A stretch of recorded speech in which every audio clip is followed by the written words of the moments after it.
Hopefully my desktop is visible. Is that okay? Yes, Yes, sir. sir. All right. So people are having many problems. So let me just go through and clarify some of your doubts. Let me open one of the data set, and the same data set you are familiar already with, age sex data set, and we'll apply and do some kind of transformation, like you have problems, issues in splitting the file and all these things, right?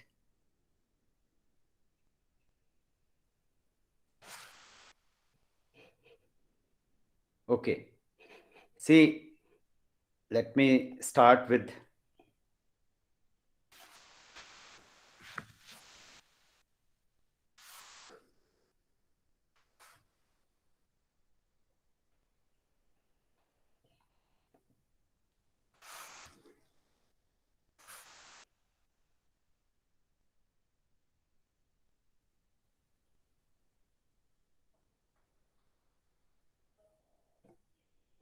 why it is coming in points.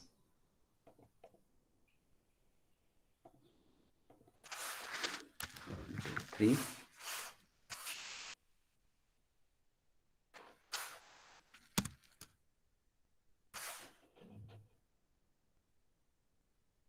Yeah. I'll give you solution, a very simple solution if somebody is facing problem in this, because there are, I think, 169 observations. So let me go up to 169.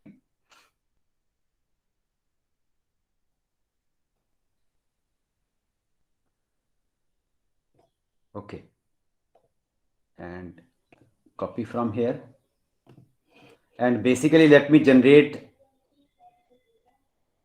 insert variable and substitute the numbers here and put this as a serial number. Now, serial number, because underscore is allowed, so I have used this one. Am I audible now clearly? Yes, sir. Okay.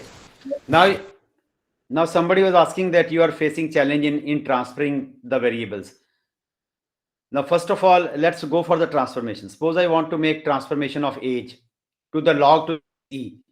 Then you go to transform, go to compute variable, and in compute variable, and you go to arithmetic, and in arithmetic, this is log to the base 10, this is log to the base e. So this is log to the base e, and shift it here. And suppose I want to transform age, take this age here and give this name as, say, log, say, age, and press OK and come back to the data, and you can see the logs have been generated. This is not log to the base 10, this is log to the base e, right? Now similarly, somebody was asking about that if I sort, you can sort only according to one variable. Let's say that has to be a categorical variable for sorting, and not necessarily you can sort on age also. Then it will start in the descending order, right? Now what you can do, let's say I sort according to gender. So there is a data, and then this is a sort cases. Now sort cases, let's say according to gender. Now it says ascending order or descending order, which order you want. So if you want ascending order, it will start from the lowest to the highest. If you have descending order, it will start from the highest to the lowest. Let me put it as ascending order. Press OK. Now if I do this, what will happen? Now male have come first, and after that followed by female, right? Now some of you might be wondering, where is our original data? Original data is this only, actually. So you have not lost any kind of data. But suppose somebody says that I want to get the same data again. Now that's why I have given the serial number. If you sort according to the serial, you will get the original data. So let me go here and sort it again. So sort cases, and rather than, and take the serial number here, and then ascending order. Press OK, and you come back to the original data. Now you can see the original data back again. Yes, please. I think somebody was asking this question. Hello. Sir. Yes, Sir, please. just I wanted to know for like the age column 18, 22, 24, like this. So Yeah, if I want, that is not, you want to sort this according yes, to age. Yes. No problem. No problem. Go to data and go to sort cases and take this outside and take this according to age. So it will be sorted according to age from the lowest to the highest. Now it's already done. It's here. 18, 18, 18, 20, 21. So it is going in increasing order. Right. Right? Right. Hello. Right, sir. Yeah. Any other question, please? Now I have to come back to the original data. I have to come back to the original data, although the data is same, but now because of the serial number, you can always come back to original data. But if you are not having serial number, then you will see only this part, right? So again, sort according to the serial number, and you will come back to the original data. So serial number, and then ascending, and this is. So you are coming back to the original data. So this is the original data. Is that okay? Sir, one thing I wanted to know.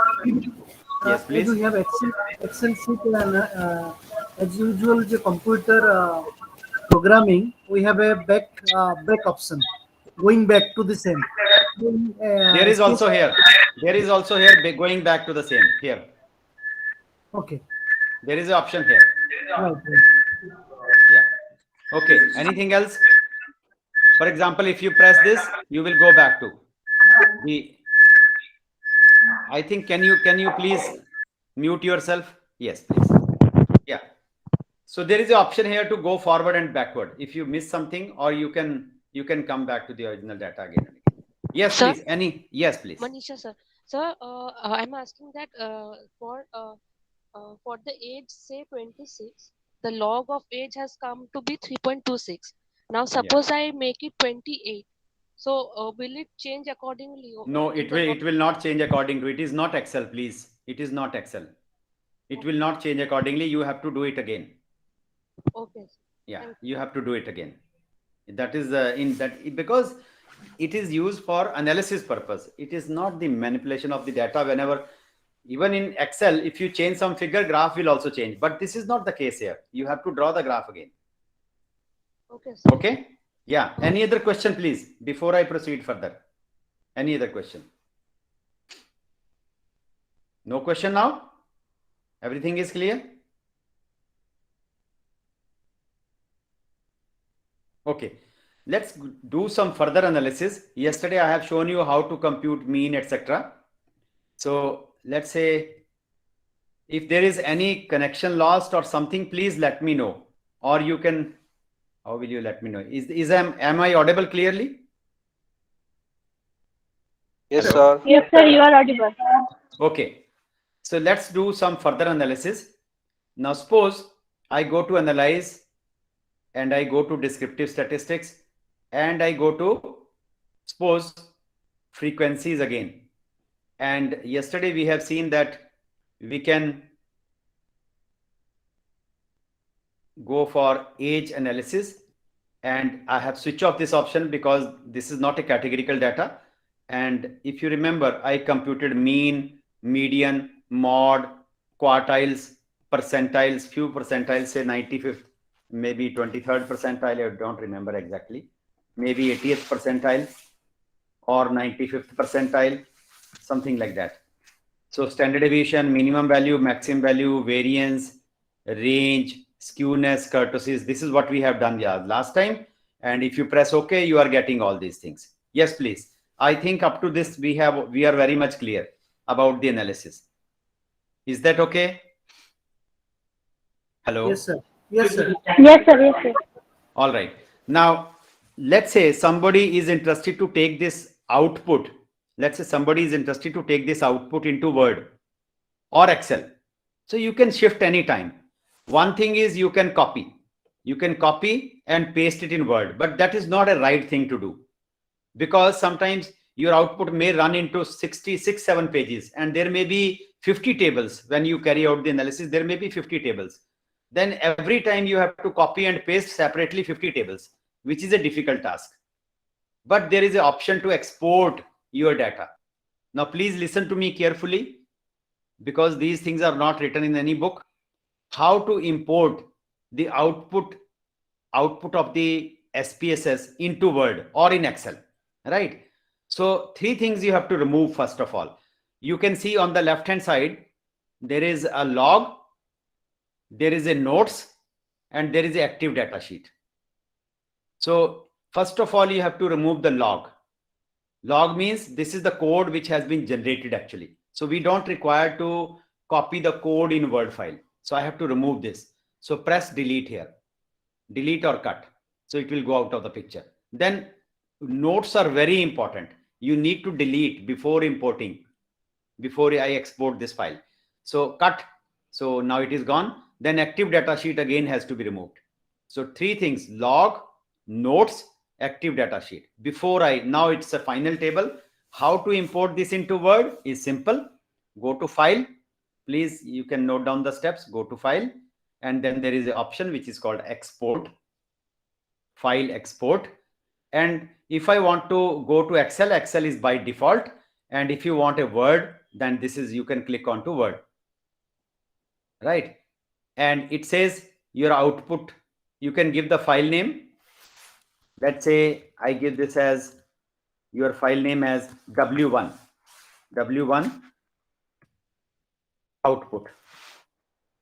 You can give any name. So your file will be imported to this, or you can start from here. You browse and you can specify. Let's say I want to this on the desktop, and you give the file name. Let's say output, and save here. Now press OK, and now you can see and click the desktop, and what you will see that your data is in the same format. And where is that output? Yeah, this is the output which has appeared, and you can see the table here. And then you can make it nicely just here, and then go to all borders, and then you can see a very, very clear picture of your data. Yes, please. Is this okay? Hello. Yes, sir. All right. And if you want to increase it here, somewhere here, all these things you can do, and that is possible. So, all right. So this is how you can import, export all these things. So it's simple. Same way you can, if you do it in Excel, just go to Excel and your data will be saved in Excel. So I'm just deleting from here. All right. So this is what we have done. Now, somebody may be interested to look at the analysis of male and female simultaneously. We have done for the entire data, right? Now, let's say I want to do separate analysis for male and separate analysis for female.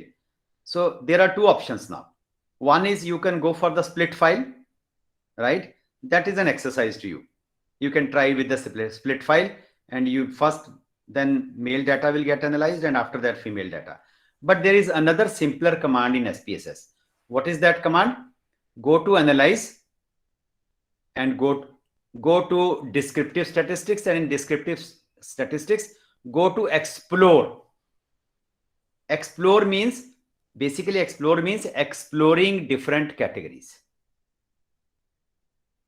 right? Because split file option is available. You can split the file according to only one variable. But with the help of explore command, you can explore even several categories together. That is the advantage. So go to explore, and now it is not like regression. You need to define dependent and independent set. So it is just exploring for which variable you want to explore. And it says dependent. Dependent means which variable you want to explore.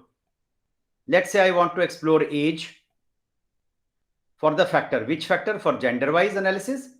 And let's say age code-wise analysis, because we are having 6 codes for age. 1, 2, 3, 4. If you remember, yesterday I mentioned that there are 6 codes here. Age has been divided into 6 codes, right? Now there is an option here. It says, what do you want? You want to display only statistics? You want to display only plots? Or you want both of them? So by default, both of them option is on, right? So it will give you graphs also. First, your data will be explored gender-wise. And once the complete data is explored gender-wise, then it will start with age code-wise analysis. Otherwise, split file option will explore only one way. Either you have age code-wise analysis, or you can have gender-wise analysis. But here, both of them will be explored, right? So this is a much more stronger command than even split file. Yes, please. You are following what I'm saying? Yes, sir. Yeah. Now let me show you the result. So we have explored age basically according to two factors. One is gender, another is age code. So press OK and come back to the analysis. And what you will see that first male analysis has been done. So this is the mean age for male, then median, variance, standard deviation, minimum, maximum value. And once male is over, then you have the female analysis below that, right? Because our first variable was gender. Then it will also draw graphics. This is called stem and leaf plot. So first it will draw for male. You are not aware of stem and leaf plot. I am leaving this because this is a refined version of histogram, which is sometimes useful, sometimes not. So I'm just leaving this plot. So after that, you will be having an important plot, which is called box plot. Now box plot is very, very important, and it is used for comparison purpose. Basically, it is used for comparison purpose. For example, if I want to compare male and female, right? So it has drawn one box plot for female, another box plot for male. Now, how this box plot is drawn? Please try to understand what is the meaning of box plot. Box plot, with the help of box plot, you can also check the normality of the data, number one. Number two, box plot also give you an idea if there is any outlier present in your data or not, right? If there is any outlier present in your data or not. Okay. Now, how this box plot is drawn? First of all, look at the lower end of the box. This is the lower end of the box. This is the upper end of the box. How the box is between some specified value. What are these specified values? Actually, the lower end of the box is placed against Q1. Q1 is nothing but first quartile. What is first quartile? First quartile means 25% of the observation. If I divide the data into 4 equal parts and look at the fourth portion will show me, will give me the information that 25% of the observation are below this point and 75% above that point, right? Let's say it's very simple to compute quartiles. Suppose I am having 100 observations. If you are having 100 observations, right? If you are having 100 observations, let me go back to the data again. Yeah, we were here. So if I having 100 observations, you arrange all the 100 observations in increasing order from the lowest to the highest, right? Then look at the 25th value. Your 25th value will be Q1 and 75th value will be Q3. 50th value will be your Q2. Q2 is called median actually because it is right in the halfway, right? So the lower end of the box is placed against Q1. So for any data, Q1 is easy to compute, Q3 is easy to compute. Then it will draw a box between Q1 and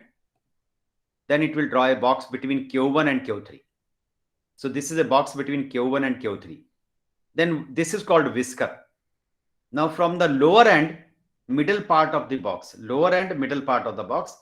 it will join to the lowest value present in the data. That is 18 in our case. And from the upper point, it will join to the highest value present in the data, right? And this complete picture is called box and whisker plot. So this is a box and whisker plot for male. This is a box and whisker plot for female. And there is a line in this line here. And this line is basically called median line. Now, if your median would have been right there in the center, let's say this is right there in the center, then your data would have been symmetrical. There is no skewness. Because if you, let's say median is here, suppose, right? If median is here, then you tilt this to 90 degree and try to draw a curve then from here, then it will go up to here and then it will go like this. So it will be symmetrical curve. But do you think the median is here there in the center? Yes, please. Do you think median is there in the center? Yes or no? No. No. No, sir. but it is not in the center, but it is towards Q1. This is the value of Q1. This is the value of Q3. Now, if your median is towards Q1, then if you tilt this to 90 degree, let's say I tilt this to 90 degree and draw a curve. The curve will start from here. Please observe. It will go like this. It will go like this, and then it will go like this. You see, curve will look like this. And if you see, after tilting to 90 degree, it will look like positively skewed. Yes or no? Positively skewed. Yes, sir. Right? Yes, sir. So that means if your median is towards Q1, then your data is positively skewed. So female data is positively skewed, and almost same picture is there with the male data also. Male data is also positively skewed. So you are having this kind of information, right? So this is called box and whisker plot, and I will tell you the utility of this. Just wait for a moment. Then once the male and female analysis has been explored, then the second part, it will start automatically. That was age code, and we are having 6 age codes, 10 to 19. So these are the number of cases. Yesterday I have shown you. Then first age group, what is the mean age, median, maximum value, minimum value, skewness, kurtosis. Then once the first age group is over, second age group, 20 to 29, 30 to 39, 40 to 49, 50 to 59, 60 to 69. So it has explored all of them, right? So much more rigorous analysis. And as I mentioned, that there will be then, this is called stem and leaf diagram for each age code, which is not important. But here, this is again the picture for each age code wise analysis. And if I want to modify any graph in SPSS, then you can go for bar options. You can change the bars width, and you can see a very clear picture. Now you can see it will give you piecewise information. For example, if I'm looking at this plot between the age group 20 to 29, it's a box plot for this age group only. And now you can see this is negatively skewed rather than positively skewed. Yes or no? This part. Yes, please. Yes, sir. Yes, Yes, yes. sir. What about this part? What about this part? Positively skewed. What about this part? Normal Symmetrical. distribution. Normal. So it is symmetrical. You will say symmetrical. This is almost symmetrical. So if somebody asks you that is there any part of the data which is symmetrical? Yes. And that is the age group between 40 to 49. 40 to 49 data is almost normal or symmetrical. And 30 to 39 is positively skewed. 20 to 29 is negatively skewed. So this kind of information can be extracted. This is called piecewise information. So this is called by using explore command, you can explore different categories of your data, gender wise, age code wise. If there would have been rural urban, you can put rural urban also. If there is another category like socioeconomic status, you can put the socioeconomic status also. And entire analysis you will get in one go. Now there are several tables here, there are several graphs here, and I want to take the entire output, into Word, right? Then one thing is you copy and paste each table. As I mentioned, it is a difficult task, and there are several tables here. So best way is you remove the log first, I'll cut, and the second thing is you remove the notes, cut, and you remove the active sheets, cut. And you also see if there is anything like that in the further analysis. So there is no notes and other things. If they appear somewhere here, you remove from everywhere. 3 things: log, notes, active data sheet. So now your final data sheet is here. And if I want to import the same steps, you can go for explore, export, and your entire output will go to your Word file. Yeah. Any question, please, up to this? Any question? So Manisha, here? Yes. Sir, Manisha, you can where ask question, please. Yes, sir. So where the box is in the 10 to 19 age group, where the box is very small, like compared to the others. Box was small Yes, like the width of because the box. the reason is because there were only 4 observations, if you remember. 10 to 19 let's- age is having only 4 groups, 4 observations. So it's actually useless to apply a box plot for 4 observations. Box plot is generally for a larger number of observations. So it is, that's why it is showing a very small box, because there were only 4 observations. So You if follow the my- information is less, then it will be like that. Like Yeah, it will be like this only. Yeah. Let's say it has, what it has done actually, it has arranged all the 4 observations in order. Okay. Then it has computed the 25th percentile and 75th percentile, whatever it is, and then that line is drawn, the lower end of the box and the upper end of the box. So it was, that's why the picture was small, because there were only 4 observations. We apply box plot if there are sufficient number of observations. That was the reason. Yeah. Okay, sir. Thank you, sir. All right. Let's in next step, I'll draw certain graphics. Sir, one And thing. then- Sir, one thing. Using the same method, we can do like this, that for different regions also we can do the thing. Same. If we have data on economic data for different regions, one variable economic Right. data, then also we can plot like this way. Yeah, you can plot. You can plot. There is no harm. Yeah. Okay. Now we will go for certain graphics. I have given you some idea about the analysis, how to compute mean, median, mode, skewness, kurtosis, everything, and how to explore category wise also. So that is simpler.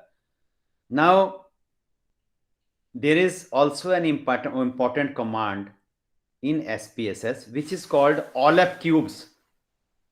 OLAP cubes means online analytical processing. Let me just repeat.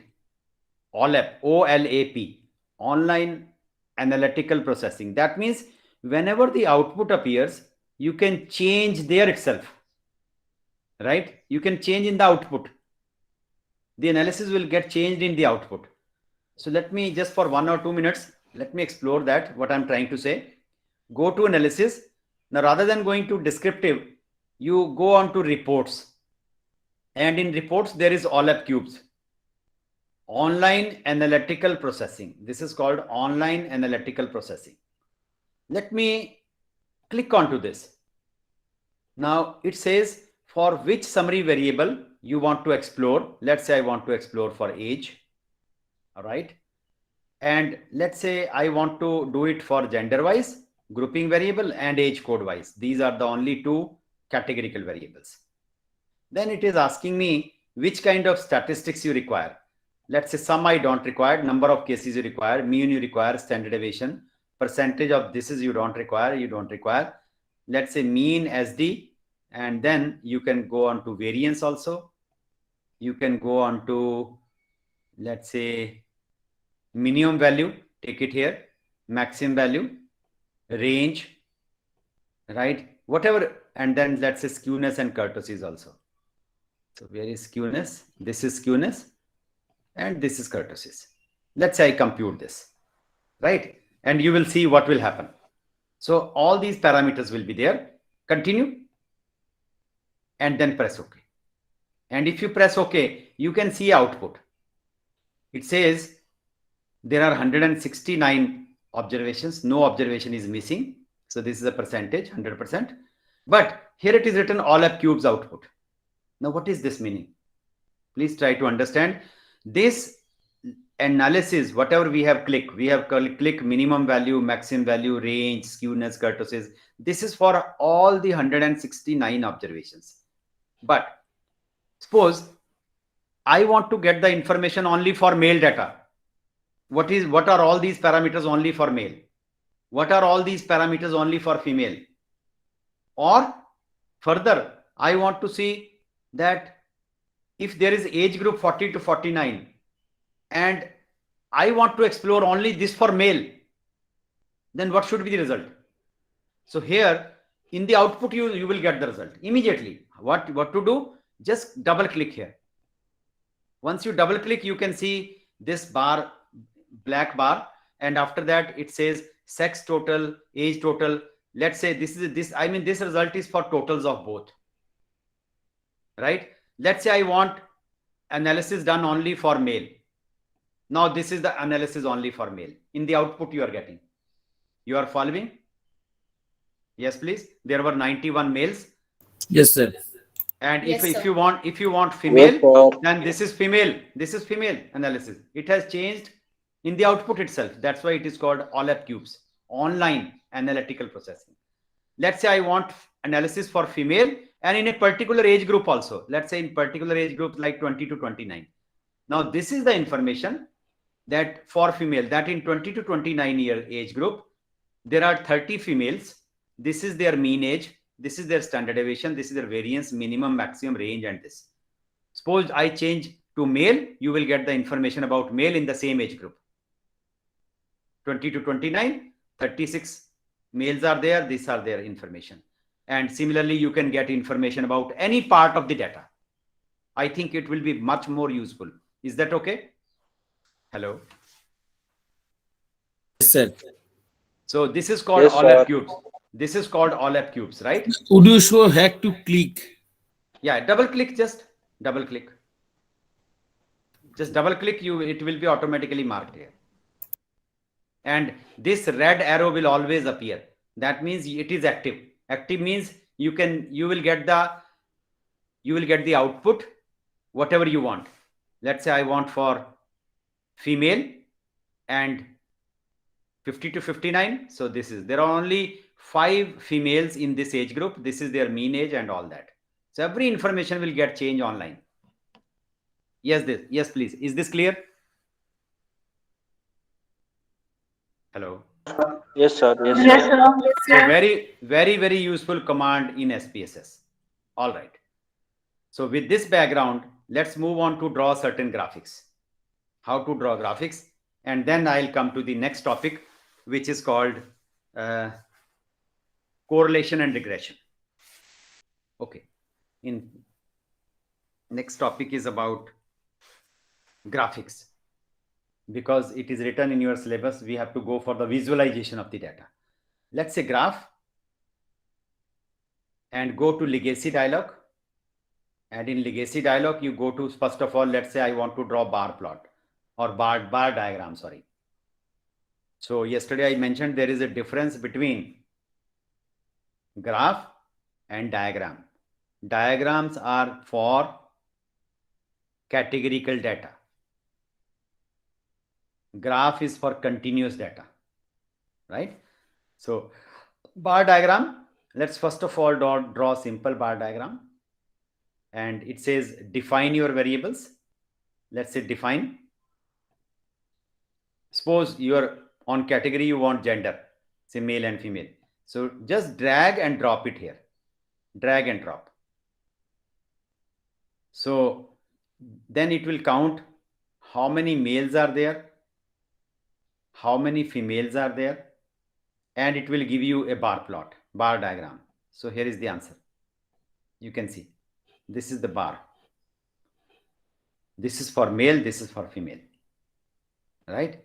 Similarly, if I want to get for each age code wise and age code wise, so you go to graph, you go to this, you go to bar, simple, and then define. And let's say I take this outside and take this here. So you will get this. So this is for age code wise analysis, right? Now in age code wise analysis, this is a diagram. I want to give the title. I want to make certain changes here. Now you cannot make the changes here. So how to make the changes of the graphs in SPSS? Just double click any graph. I'll double click here and another chart editor will open. You see, I double click. You can see a chart editor. Can you see that? Yes, please. Can you see a chart editor? Yes, sir. Yes, sir. It is written chart editor, right? So chart editor means you can edit your chart. This is what do you mean by editor? That you can edit your chart. So how will you come to the chart editor? Let me just repeat. What I need to do, double click. Double click. If you double click, you will come to what is called chart editor, right? And in chart editor, everything is possible. Let's say I want different colors for this. Please mute yourself. Please mute yourself. Yes, please. Okay. let's say I want this in different colors. So just click here. You can see a yellow border around this. Hopefully you can see the yellow border, right? And then properties window will automatically open. Let's say fill and border. If you don't like this color, suppose I want this color, green color. So apply. So everything has changed to green. If you want blue color, so everything will get changed to blue, you see, right? So these are all color options here. Not only that, you can even change the color of one bar, which is a significant bar. Suppose this is a significant bar, which is very high, and I want to, so what you can do, you double click. If you double click, you can see yellow border around all the bars. But I want the selection of this bar only. So you place your cursor at this bar and then right click. And then there is an option which is called select this bar. This option says select this bar. Now you select this bar.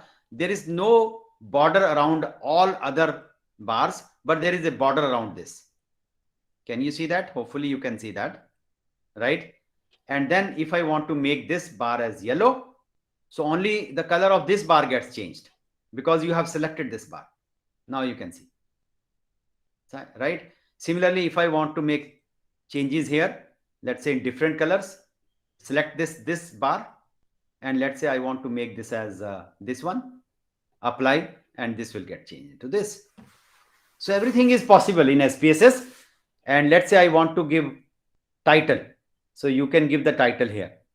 So it says what the title. Let's say bar diagram for age. Bar diagram for age categories. Right? So you have given a nice title now.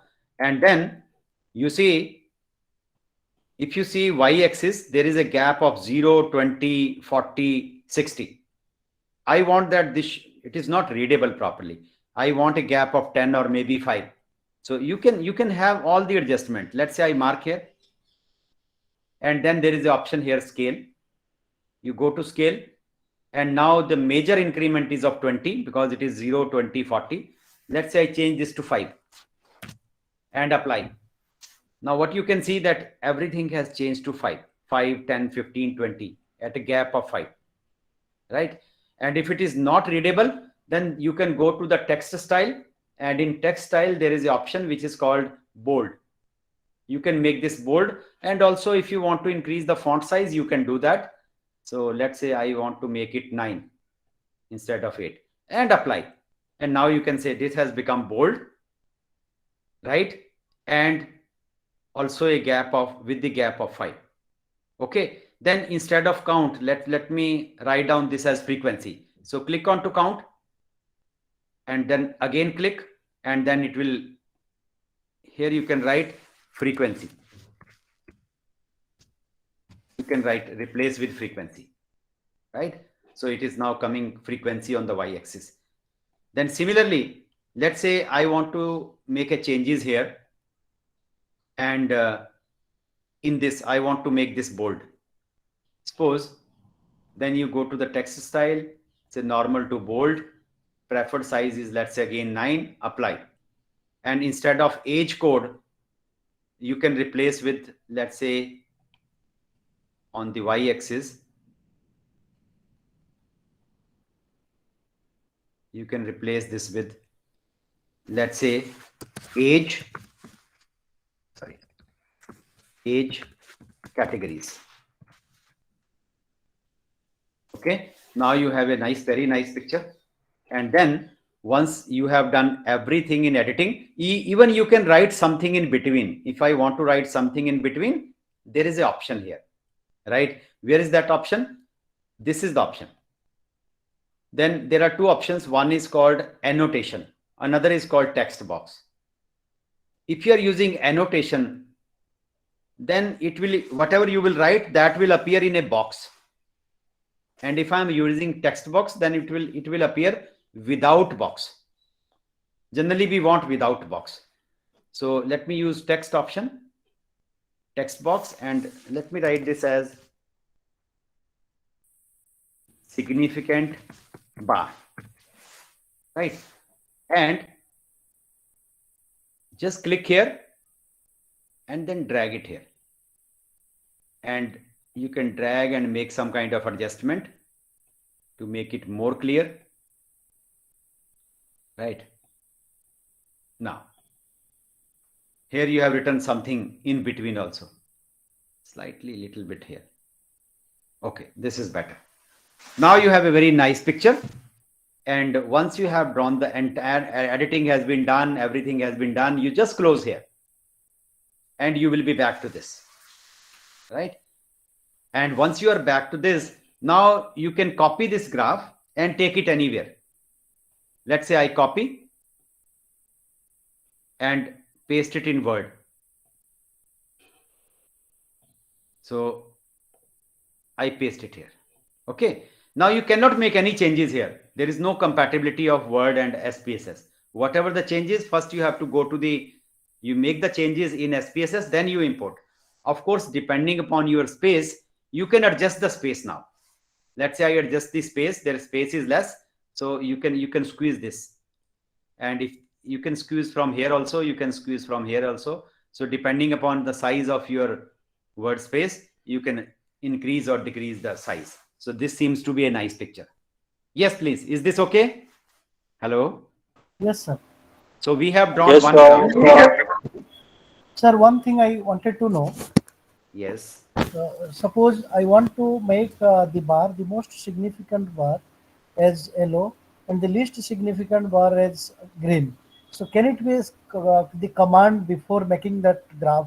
One command, I'll put that instruction that the most significant will come as yellow and the least significant will be blue. No. You have to do it yourself. If it is most, let's say this is the highest, which is most significant, you make it green, and other which is least significant, let's say this one, you can make it black or whatever. You have to do it yourself. You have to do it yourself. Okay, sir. There is no such command. There is SPSS is not command based. All the features are inbuilt. Right, sir. Command based is R. In R it is possible, Okay. but not in SPSS. Okay. Okay, sir. Thank you, sir. All right. Let's go for some other kind of graphs. Let's Sir. say now I have given you. Yes, please. Yes, sir. Sir, can we get the bars as percentage instead of frequency? Yeah, very simple. So you can get, instead of frequency, you can get the graph. For example, let's say bar plot, simple. So you just change to age code percentage. This is a percentage.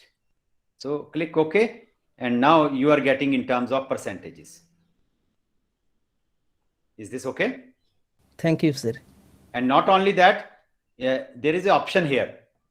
Let's say if I want to write down that what is the frequency here, what is the frequency here, what is the frequency here, that option is also available. Where is that? Go to elements and show data values. So you can see all the data values. 4 is the number here, 66 is the number here, 47 is here. And not only this thing, it will show you in the center. If I want at the top, you can do that. So this is the label position. Automatically, it will show you the position at the center. But suppose you can control it manually also. Let's say I use custom and I want that it should appear at the top. So make this top. So it will appear here. Now you can see it has appeared here, right? And then you can go to text style. You can change the font. Let's say make it 9 and then apply, and you can see a very clear picture then. So this is what it is. So it will give you that 4 is the number here, 66 is the number here, 47 is here. That is counting. And same thing you can do for percentage. It will, instead of number, it will give you percentage. Is this okay? Hello? Yes, sir. Very good. So I have just given you one graph, and then we'll draw some other graphs before moving on to the next topic. Graph, legacy dialog. Let's say I want to draw pie diagram. So you can draw pie diagram and defined slices by, let's say defined slices by age code. And then press OK, and you will see that there is a pie diagram. And if you double click, you will come to what is called chart editor. And if you want the show data values, so it will give you percentage in each sector. This is the biggest center. This is the next one. This is the next one. You can see percentages in each. And same way you can then go for the title. You can write something in between. All these things are same. But here there is an option. You see, if you look at the pie diagram, then this is called exploded pie diagram. Explode slices. You can have this type of picture also. This is called exploded, right? And if you again click, you will come back to the original pie diagram. Not only that, you can also look at the depth and angles. And let's say instead of 2-dimensional, I want a 3-dimensional picture. So you go to 3D here. In depth and angles, there is a 3D option. And simply apply, you will get a 3-dimensional picture of your pie diagram. Similarly, you can go for slice. This is slicing. And this is again, they combine together, right? And you can also have a shadow. And if you don't like, then there is an option to increase. Let's say you can increase or decrease from here also. You see, it's a control is in your hand. Let's say I want 40. So it has changed to this slightly so that it is clearly visible, right? Then instead of this, let's say I want shadow. Then it will give you a shadow. Now you can see with shadow, pie diagram with shadow. Then you see your first slice is always placed at 12 o'clock. This is the first slice is always placed at 12 o'clock. Let's say first slice position is 12 o'clock. If I want that first slice should come at 3 o'clock, you can make the changes. You can make 3 o'clock. So it will be shifted to 3 o'clock. If you want this at 9 o'clock, it will get shifted to 9 o'clock. So all these things are possible. You just have to practice a little bit. Is this okay? Hello? Yes, sir. You need to practice. I'm not saying that it is easy. Yes, sir. But you need to practice a little bit, right? And then you are having this picture, then you copy here and paste it in Word. You will be having a second graph then. Control V. Same way, you can draw the 3-dimensional bar diagram. Say graph, go to this and go to, let's say, bar diagram. And you can have also the cluster bar diagram. What do you mean by cluster? That means 2 categories explode at the same time. So how to do that? Cluster, define. Let's say your category axis is age code. And you want to define this by your clusters. Clusters are gender. Then you will get this. So in each category, it will give you that how many males are there in this category, 10 to 19, how many females. So this blue color is for male and the green color is for female. For example, if you see any category, males are more as compared to female, except this one where they are equal. This 40 to 49, they are equal. Similarly, 60 to 69, they are equal. So that sort of information you can extract, right? Similarly, you can draw 3-dimensional 3D bar. Let's say I want to draw 3D bar. So you can define. It is asking what is your z-axis. Let's say your x-axis is this. Your z-axis is gender. And again, you will get the number of cases. Press OK, and you will come to 3-dimension bar diagram. This first one is for female, and the next one is for male. Actually, start from the left-hand side. So that's why male is coming here, female is coming here. Then again, you double click, you go to the chart title, everything, color change, everything you can do. That is just a practice. So all these things are possible. Then let's say 1 or 2 more graphs. Let's say I want to draw a line diagram. So line diagram is also possible. Say simple line diagram. Suppose your age category is this. Then it will count the number of cases in each age group and then it will be plotted. So your line diagram will look like this. So this is a line diagram. Then graph, let's say you can have area chart also. Area is very important chart. Suppose I want to draw the area chart like this, and suppose category axis is age code and defined areas by gender. Then press OK, and you can see an area chart where this green area is covered by female, and above that it is covered by male, right? So this is called area chart. Similarly, you can have other type of graph which is called basically pie diagram. I have explained to you. Let's say population pyramid. What is a population pyramid? So it will give you left and right side both, like show distribution over, say, age code, and split by gender. So you will see this type of picture. So on this side you will see this is a male graph, on this side you will see this is a female graph.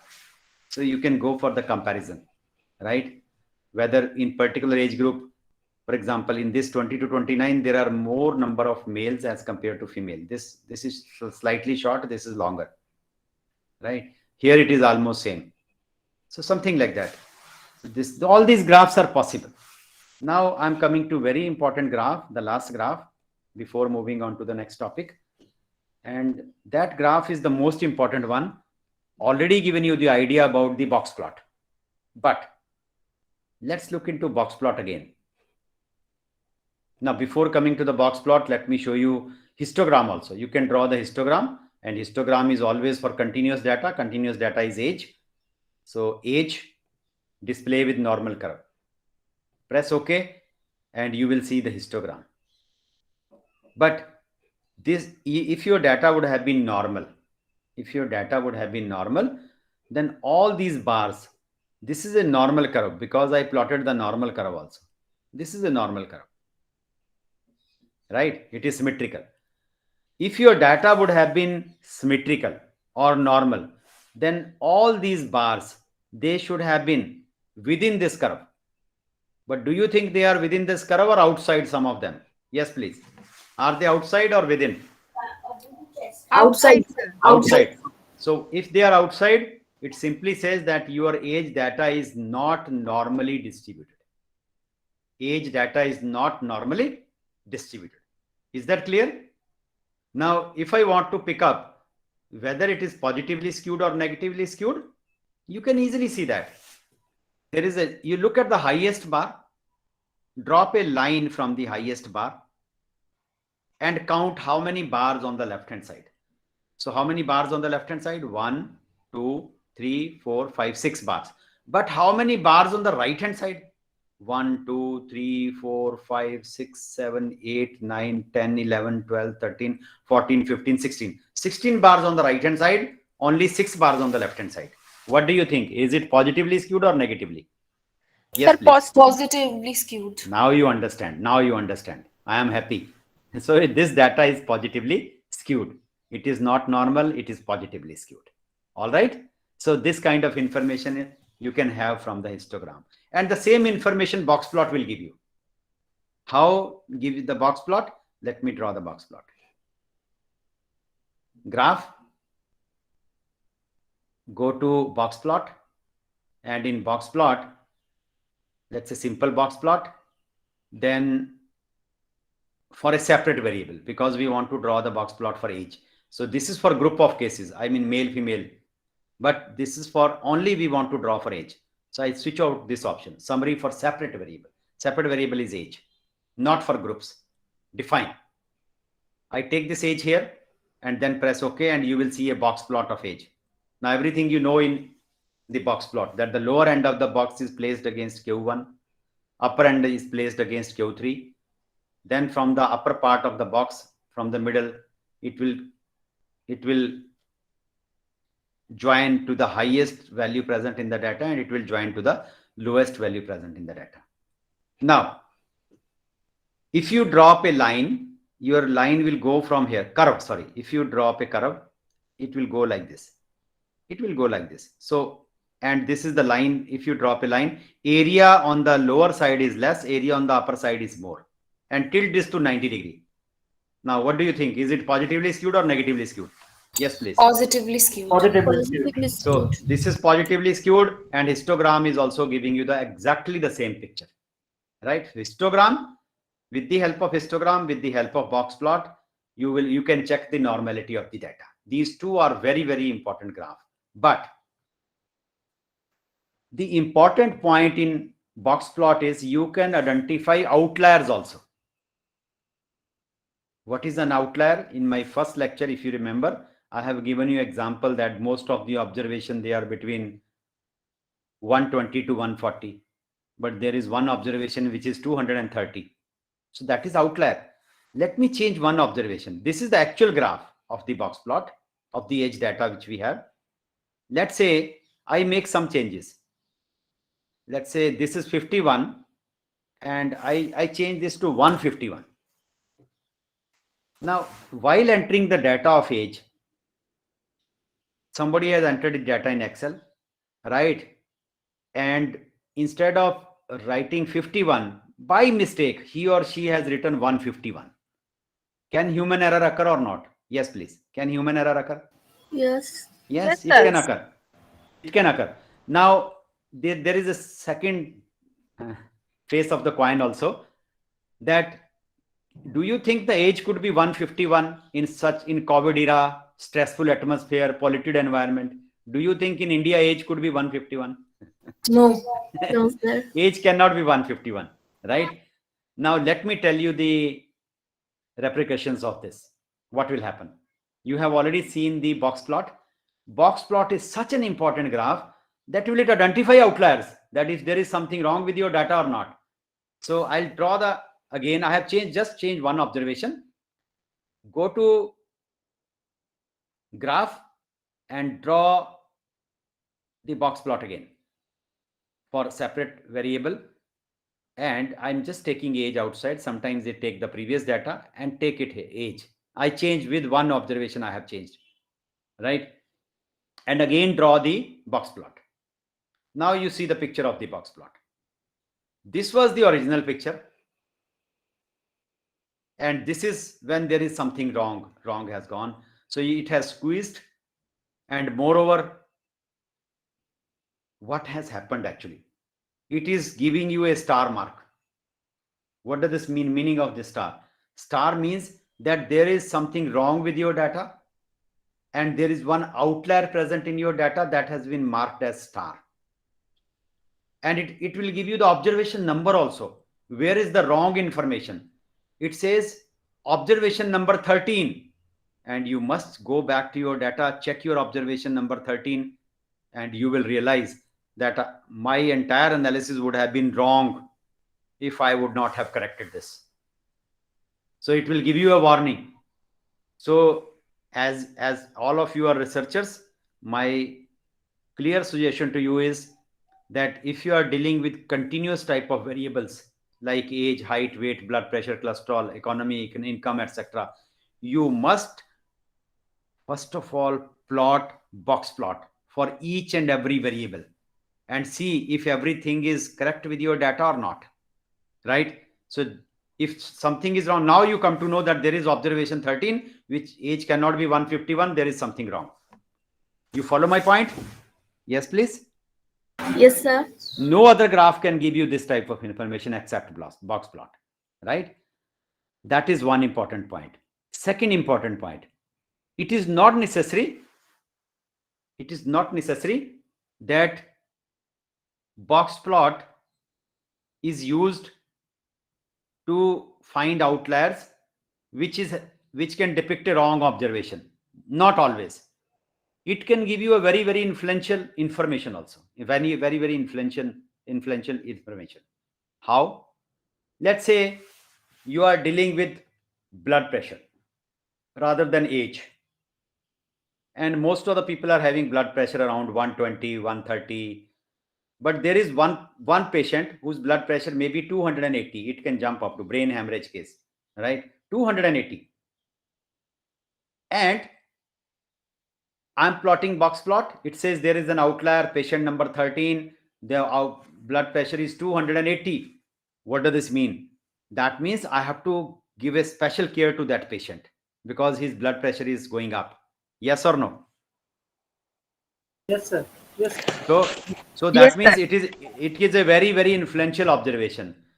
If any one of you have gone to the cardiology ward, cardiology where there are cardiac patients and heart related patients, then there is a machine there, and every time machine is operating, it will monitoring the ECG, it will also monitor your blood pressure, then your other parameters. Have you seen such type of machine?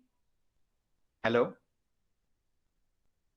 Yes, sir. Yes. So if you have seen such type of machine, you see after every 5 minutes, it collects the information for 5 minutes from the body and actually draw the box plot there, which is hidden, which you cannot see on the graph. And if there is some patient's blood pressure goes up, then there is a beep. There is a beep, and beep is in the red color, and it immediately goes into red color, and the doctor sitting over there can see that this patient's blood pressure has gone up, and immediately he has to rush to. So if there would have been no box plot, some of these patients would have been die on the bed itself. You can recognize the importance of box plot. So all these things are because of that software there, where it is collecting the information every 5 minutes, and if there is an increase in any parameter, then it will show you that this parameter has increased. You follow my point? Yes, sir. Yes, So sir. very, very, very important information. So I have shown you some of the graphics. Rest of the graphics you can draw yourself, right? So very useful information you can draw out of these graphics. That is the visualization of the data. Yes, please. Any question up to this before I start with the next topic? Any question up to this? I will start with correlation and regression. Hello, sir. Yes, please. Sir, like outliers, every observation can we get from box plot? Yes. If there are two outliers, it will show you two outliers. Suppose I change this to 147. Now there are two, 147 and 151, right? And draw the box plot again. So instead of one, you will see two outliers then. Sir, Box plot. I can say, sir, I can say all the observation can we get from box plot? Like scatter diagram where we all observation can get like, and here box plot we can get all the observation. I could not understand your question. From the graph, let's say I draw histogram. Sir, Right? Now looking at the histogram, you cannot get the idea about all the observations. What are the observations? From the observation, you can draw the box plot. From the observation, you can draw the histogram. But from box plot or from histogram, you can never reconstruct your observations. That is not possible. oh, okay. This is your question. This is your question, right? Yeah, no, actually in scatter diagram where we all the observation can plot. In Scatter diagram is a different scatter diagram. That's why I didn't discuss scatter diagram. In scatter diagram, you can get your observations back because there is x-axis, there is y-axis. But this is not x-axis, y-axis based. Basically, it's a quartile based. There are quartiles which have been plotted. Not the every point has been plotted, right? So you cannot trace your data back looking at the graph. Yes, there is one data. There is one graph through which you can get your observations back, which I didn't discuss here. And that graph is called stem and leaf diagram. If you look at stem and leaf diagram, you can construct your data back. That is the only graph. Okay? Okay, thanks. Yeah. Any other question, please? Any other question? Any other question? Sir, Yes. sir, over here we can see that the outliers are in above the quartile 4. But is it possible that we obtain outliers below the Q1 level? Yeah, if there is any outlier below Q1 level, it will also depict. Let's say I change one of the observations because the 18 is the lowest observation. Let's say I change one of the observation to, let's say 1.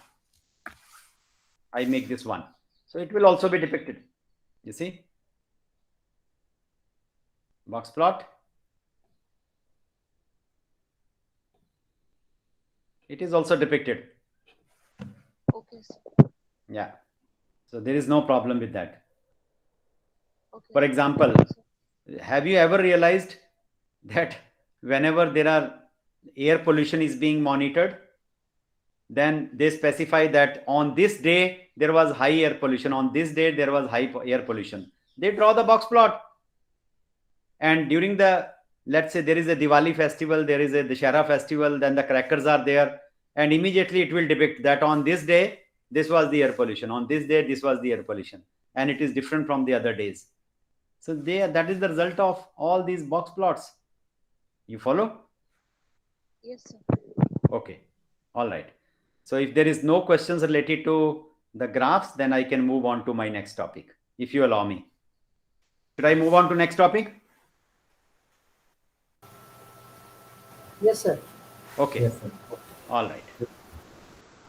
So I'm just closing everything and move on to the next topic. Hopefully you have learned something out of this today. Very, very important graphs and all these things. And let me go back to the presentation. This part we have already covered, and today we have to go for covering the correlation and regression. So before the break, I'll complete the theory part, and after coming back from break, we will start with the practical session. Okay. So here is correlation and regression. What do you mean by correlation? There are two terms here: correlation, regression. Correlation will give you a strength of relationship between two variables or more than two variables. Let me just repeat. Correlation coefficient just give you a relationship between two variables or sometimes more than two variables. If it is relationship between two variables, then this is called simple correlation. If it is between more than two variables, then this becomes either partial correlation, or this can also be in terms of multiple correlation, right?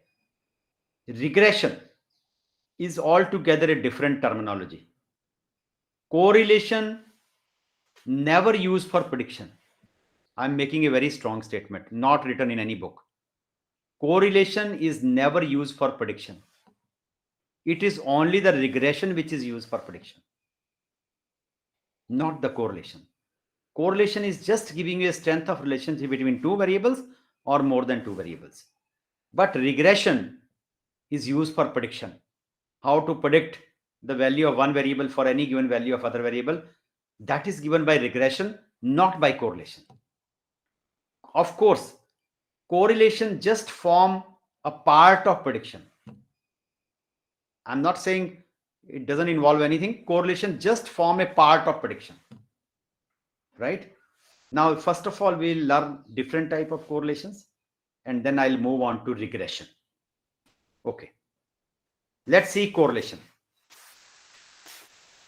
Now, there are different type of correlations. Please try to understand the different type of correlations.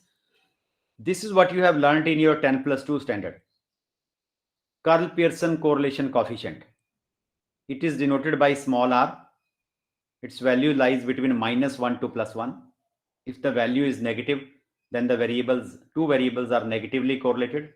Or negative correlated means if you increase the value of one variable, other will decrease. And Karl-Pearson correlation coefficient is a correlation coefficient between only two variables, y and x, like height and weight, age and blood pressure, prices and consumption, something like that, right? But there are restrictions where to apply. Where to apply Karl-Pearson's correlation coefficient? Number one, please note down both y and x, because it is only for two variables, y and x. Both y and x, they should be metric variables. What do you mean by metric variables? Metric variable means they should be measurements. They cannot be categorical variable. They have to be measurable quantities, like height measurable, weight measurable. age measurable quantity, blood pressure measurable, age and cholesterol is measurable, age is measurable, blood pressure and cholesterol, we want to see the relationship between blood pressure and cholesterol. So blood pressure is measurable, cholesterol is measurable. So Karl-Pearson's correlation coefficient is applicable only when both the variable are measurable quantities. Number one. Number two, if I plot x along x-axis, y along y-axis, that is called a scatter diagram, right? And if you draw a scatter plot, then points must be along a straight line. Either they are in the increasing trend, or there is a decreasing trend, or there is a constant trend. Then and only then Karl-Pearson's correlation coefficient works. Otherwise, it is not applicable to all the data. So there are two important points. Number one, both y and x, they should be measurable quantities. Number two, there should be linear relationship between y and x. So this is what I have written, both metric variables and linear. Then you can apply Karl-Pearson's correlation coefficient, denoted by small r. Its limits are from -1 to +1. If its value is positive, you will see variables are positively correlated. What do you mean by positively correlated? If you increase one variable, the other is also increasing. If value is negative, if you increase one variable, other is decreasing. If the value is close to 0, there is no correlation, no linear correlation between the two variables. So that sort of information. That is Karl-Pearson. Hopefully it is clear where to apply Karl-Pearson correlation coefficient. Next, correlation is called Spearman's rank correlation coefficient. I'm not giving you the formula because you will not have to compute this. It will be computed by SPSS. Spearman's rank correlation coefficient, which is denoted by rho. This is called rho, RHO. Symbol is RHO. This is called rho. And its interpretation is same as this interpretation, negative, positive, 0. Same interpretation. But where this is applicable? It is applicable in two situations. Number one, let's say one variable, anxiety, is measured on 5-point scale. It's a ranking from the lowest to the highest. And depression is also measured on 5-point scale, lowest to the highest of the same individual. And I want to find out the correlation between anxiety and depression. Both are on 5-point Likert scale. So it's in the form of ranking. That's why the name comes Spearman's rank correlation. So if your data y and x, it is in the form of ranks, not in the form of actual measurements, then we apply Spearman's rank correlation coefficient rather than Karl-Pearson. Situation number one. Situation number two. Even if your y and x, they are measurable quantities. Let's say y and x, they are measurable quantities. And I plot the histogram of x and histogram of y. And suppose this says this is not symmetrical. It is not normal. Your histograms are not normal. They are not symmetrical. Even in such type of situation, it is better to apply Spearman's rank correlation coefficient rather than Karl-Pearson's correlation coefficient.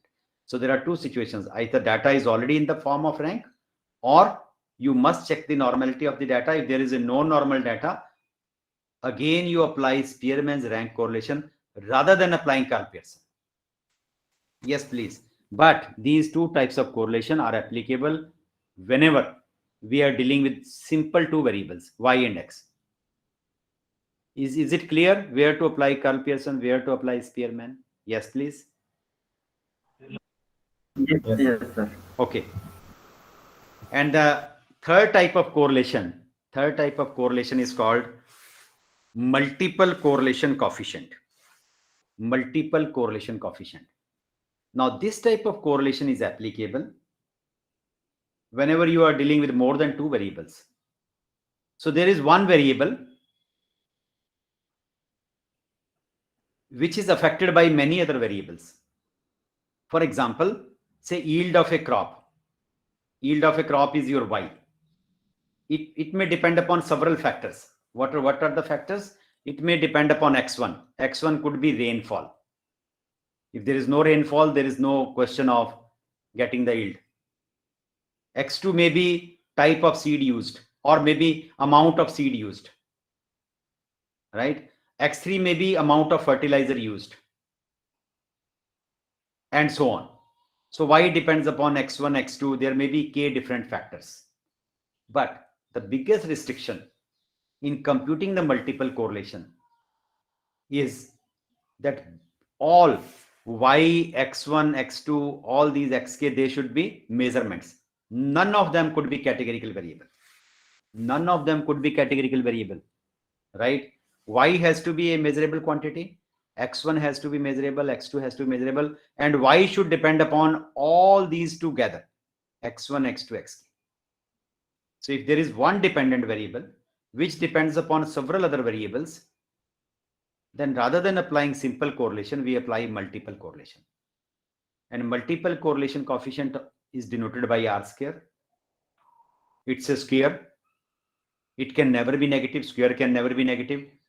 So its value will lie between 0 and 1, not from -1 to 1.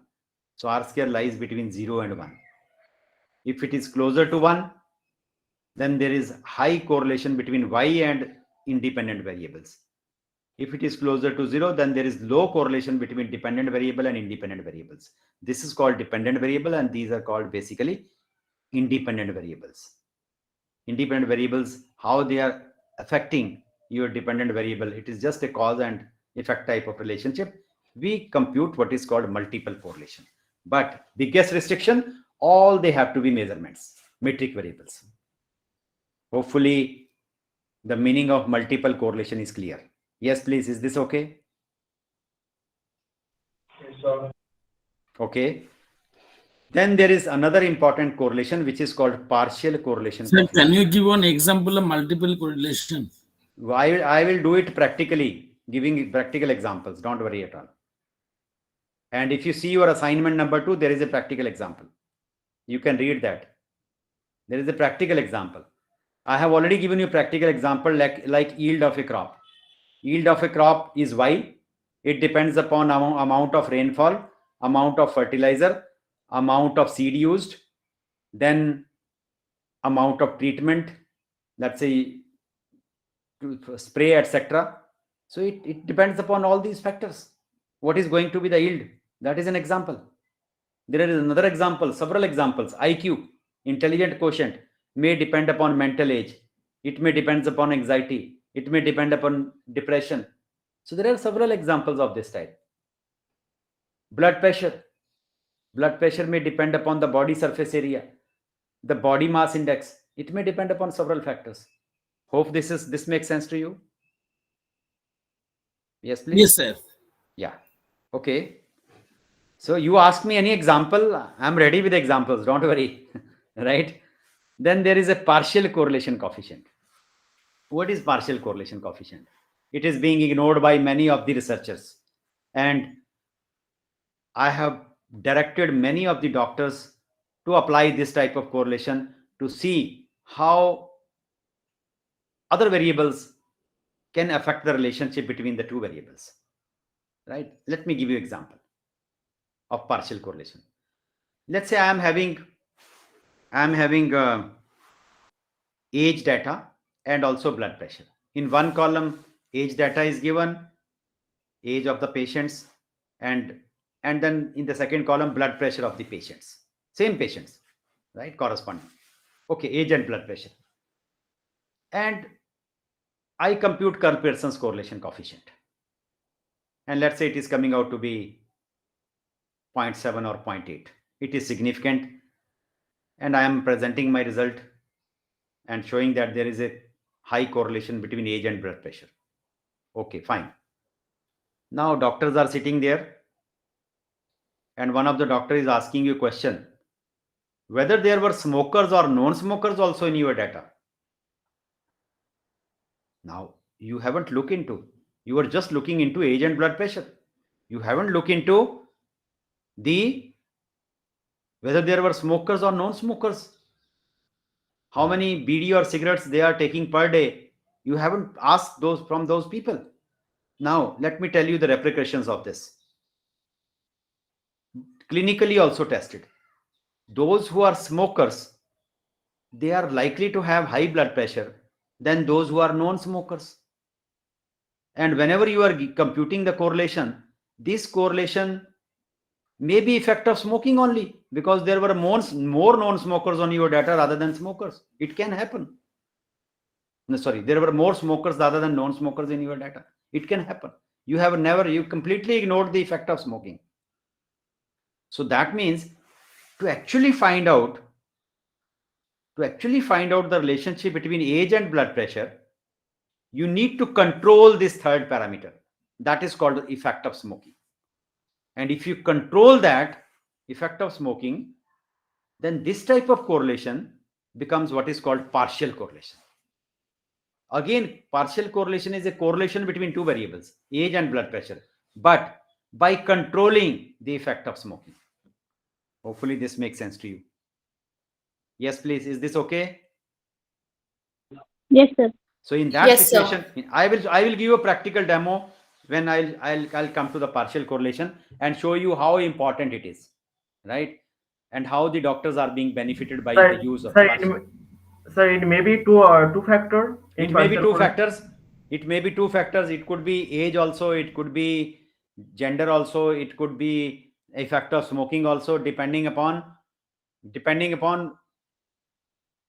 your prior knowledge about the subject. If you are into medicine, doctor will tell you that there could be effect of this and this. So you need to control that.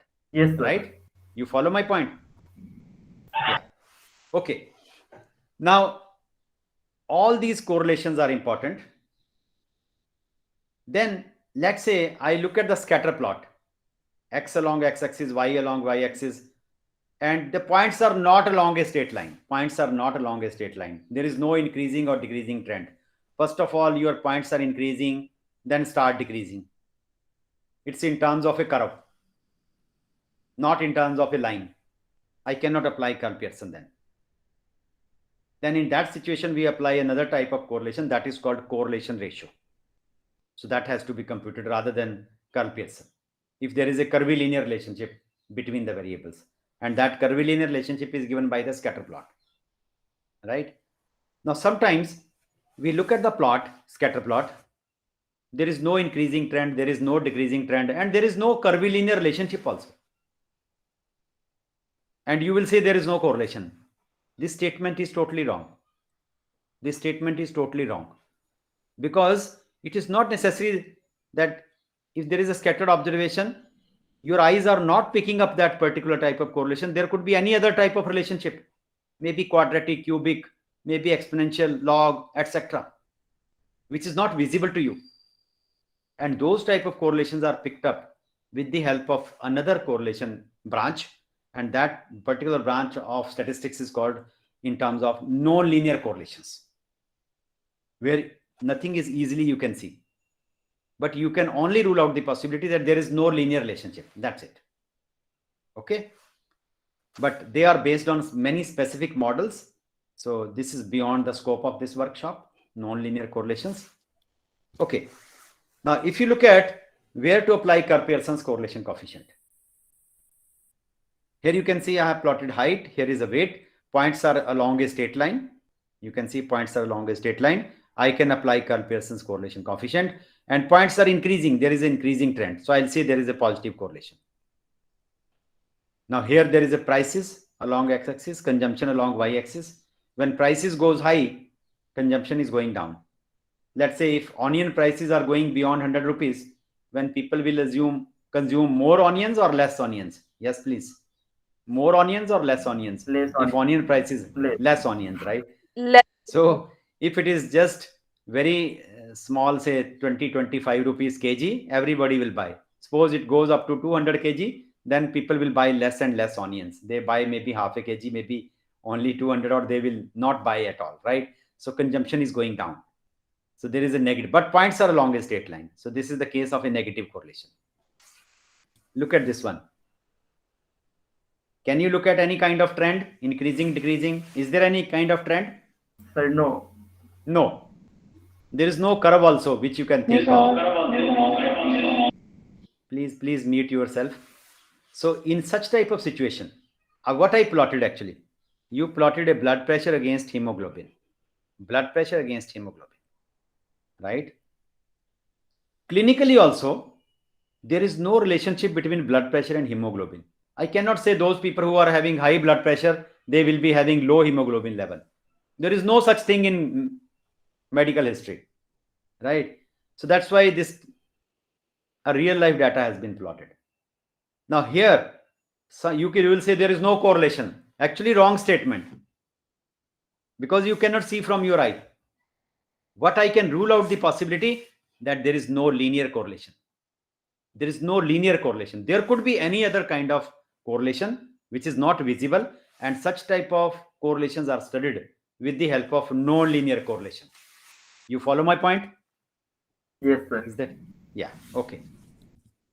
Now, these are not the only correlations which I mentioned. I mentioned only few of them. Karl Pearson's, Spearman's, multiple correlation, correlation ratio, non-linear. There are other type of correlations. Right in my first lecture, if you remember, I discussed about the categorical data. I discussed about the measurement data. Categorical data in terms of two scales, nominal and ordinal. Measurement data, again, two scales, interval and ratio. You remember this very well, right? Now, suppose your one variable is nominal. Another is also nominal. Nominal means like gender. You have male, female, male, female, male, female. 50 people. Some of them are male, some of them are female. And second variable is your blood groups. O positive, O negative, AB, A positive, something like that. That is also nominal. So both the variables are nominal. Gender is nominal, blood groups are nominal. Now I cannot apply Karl Pearson. I cannot apply Spearman. The data is not in the form of ranks.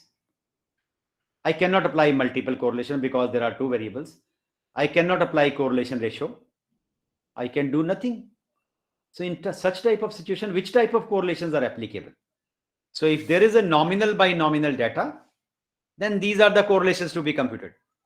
Contingency coefficient, phi and Cramer's V, lambda coefficient, uncertainty coefficient. Out of this uncertainty coefficient is the best one. If there is a nominal by nominal data. And if there is ordinal by ordinal, one variable is ordinal. Another variable is also ordinal. Let's say on one side, you are having level of satisfaction on a 5-point scale. Very unsatisfied to very satisfied. It is ordinal. And on the other side, you have an income which you are making categories, and they can be put into order. Those people who are having less than income 10,000, between 10,000 to 30,000, 30 to 50,000, and more than 50,000. So that is also ordinal. So one variable is the level of satisfaction, another is income. You want to find out the correlation, ordinal by ordinal. So which kind of correlation you are going to compute? None of them, the previous correlations are applicable. In that situation, we compute either Somers D, Candle-Stowe, or there is a gamma. Out of this, gamma is the best if there is ordinal by ordinal. And if there is nominal by ordinal, let's say one variable is nominal, another is ordinal. Let's say on one side you have gender, male and female, that is nominal. On other side you have ordinal variable, say severity of disease, mild, moderate, severe. Then it is nominal by ordinal. In that situation, we compute chi-square. And where many of the people in statistics also, they make a mistake that for every nominal, ordinal, they compute chi-square. They compute chi-square. Those who are not aware of statistics. And they get absolutely wrong answer. Let me tell you. So there is a book on categorical data analysis by Ellen Agrasti, and I am teaching that course to MSc students, PhD students in a pre-PhD coursework. A very, very important book. So there I teach all the mathematical calculations of all these methods. How to get the calculation done for Candle-Stowe or gamma or Somers D. or uncertainty coefficient. All these are there. So you can read the book by Ellen Agrasti, which I mentioned. Then if there is nominal by interval, one variable is nominal, another variable is interval. Let's say one variable is gender, other variable is blood pressure. So you have nominal by interval or ratio. Then these are the variables to be correlation coefficient to be computed. McNemar, eta, biserial, risk, kappa. Out of this, eta coefficient is best. So these are the different type of correlations, and they are all given in SPSS. I will show you. They're all given in SPSS, but people are not aware of where to apply which one. Yes, please. Is this slide important for you? Yes, sir. Okay. All right. These are examples you can read later on. Nominal by nominal. Example, gender versus blood types. Gender is nominal, blood types are nominal. Ordinal by ordinal. Paternal age. Age can be made ordinal. Say 20 to 30 years, 30 to 40 years, 40 to 50 years, 50 to 60 years. So it becomes ordinal, category wise. Versus risk of disease, mild, moderate, severe. Again ordinal. So ordinal by ordinal. You can compute gamma coefficient. Nominal by ordinal, chi-square. AMD. AMD stands for age-related macular degeneration. And in 2019, one of my students, we worked on the problems of AMD. And you can Google search my papers on AMD, age-related macular degeneration. And that was the collaborated work with PGI. And we able to identify how many genes are associated with this particular disease, which is called AMD, age-related macular degeneration, right? Then allele, genotypes, or risk of disease. Risk of disease is ordinal. So whether person is having AMD or not, and risk is mild, moderate, severe, so it's nominal by ordinal, chi-square. Then the chi-square is used whenever your frequencies are large. And then there is a substitute of chi-square. If frequencies are small, we use Fisher's exact test. If frequencies are small, we use Fisher's exact test. If frequencies are large, we use chi-square. Nominal by interval, ethnic origin. Ethnic, what do you mean by ethnic origin? Ethnic origin means African, American, Asian. These are all ethnic origin. Amount versus amount of lactase produced in the intestine. That is on interval scale or the ratio scale. So you have a lot of choices then. You can, in that situation, ethnic origin, you can compute eta coefficient, biserial, point biserial. And if you have ratio by ratio or interval by interval, then Karl Pearson, Spearman, partial. So they are applicable only for the last category. You see, these things are not known to you earlier, I think so. Okay. So this I have already discussed. Where to apply Karl Pearson's type of correlation? We apply Karl Pearson's type of correlation when points are along a straight line. So this is the situation.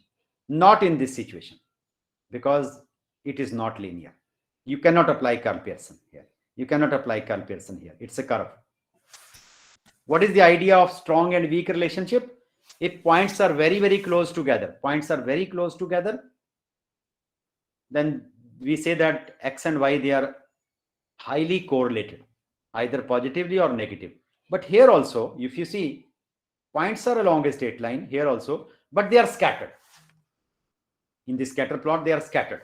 If they are scattered, then we say that there is a weak relationship between the variables. Here the correlation may come out to be 0.8 or 0.9, while in this case your correlation may be 0.5 or 0.6, something like that. So that is the idea of strong and weak relationship. Karl Pearson I have already explained. Spearman I have already explained. And then multiple correlation already explained, partial correlation already explained. And then we move on to regression. So what do you think? Should I cover the regression part? It will take 15 minutes. And then we can have a break and then come back at 5:15 rather than 5:30. We have 25 minutes. What do you think? Yes, sir. I think after break, because it is difficult to digest all these things, right? Will that be okay? Hello. Yes, sir. So we will be having a break off, and we will be again assemble here at 5:15 rather than 5:30.